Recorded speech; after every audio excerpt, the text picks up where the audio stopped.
This is the Polestar 1. It's a sporty coupe with a sophisticated, understated shape you'd be forgiven for thinking looks an awful lot like a Volvo. And that's because it does, riddled with styling cues providing more than a subtle nod to Polestar's Swedish parent company. But don't be fooled by appearances. Though the car shares significant DNA both inside and out, this thing is unlike any Volvo on the planet. And of all the places on the planet, where better than Sweden on an occasionally lovely summer's day to finally get my first session behind the wheel of a pre-production Polestar 1 and see what really sets it apart. It all starts with the powertrain, which is similarly familiar, but also different. Up front, we have a 2-liter turbocharged and supercharged engine that, if that sounds familiar, well, that's because it's basically the same T8 powertrain that we've seen in the Volvo XC90 and in other cars as well. That means it is a hybridized engine, but the real magic is actually happening behind me. That's where there are 2 more electric motors, one driving each of the rear wheels. Total power, about 600 horsepower, but almost 2/3 of that is running up front. Because of the 2 motors at the rear, that means we've got torque vectoring going on. So as I'm going through the corners and as I get on the power, I can actually feel it starting to move the car in and helping to pitch it in a little bit, which is definitely an interesting sensation. What we've got is basically, think of an Acura NSX, but turned 180 degrees. So the gas engine's up front, driving the front wheels, the electric motors at the rear, driving the back. Like the NSX, the Polestar 1 doesn't handle like you think it might. This is a car that actually rewards some less than subtle applications of the throttle mid-corner, outside rear tire accelerating to help the car pivot and turn, even in some occasionally unpleasant and rainy conditions. Mind you, I'm not complaining about the weather.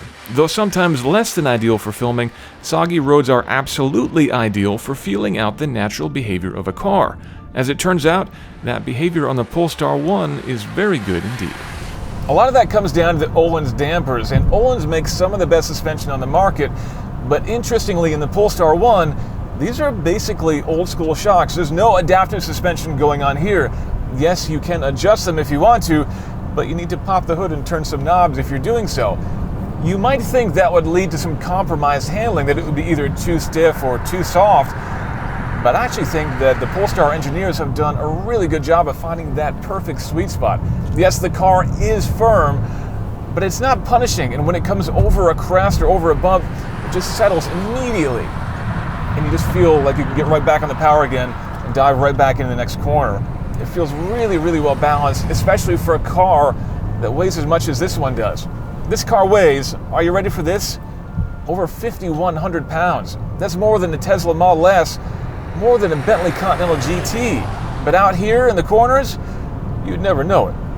That weight comes despite significant use of carbon fiber throughout the car's exterior, a hint of weave peeking through here and there, but really only put on prominent display on the inside.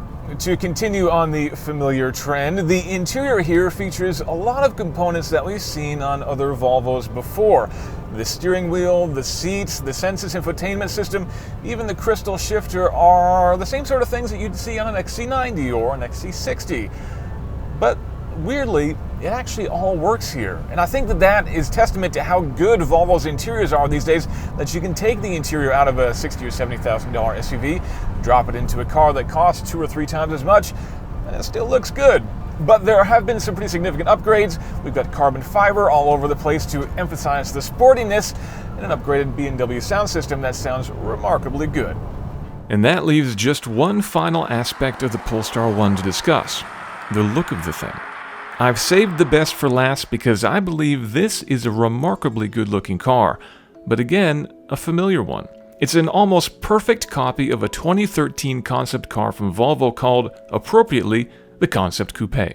As a concept, that car previewed the future of Volvo to come, styling cues like the Thor's hammer headlights and those tall taillights evolving and appearing on subsequent models like the Volvo S90 sedan. But in the Polestar 1, they are on display in their most pure form, creating a car that is anything but ostentatious, except for these unfortunate graphics on the pre-production model here. While other cars in this class shout their performance with loud colors and big wings, the Polestar 1 is more like a well-made suit. It doesn't beg for attention, but is so perfectly tailored it makes the wearer feel like a superhero. Just look at those creases in the rear fenders.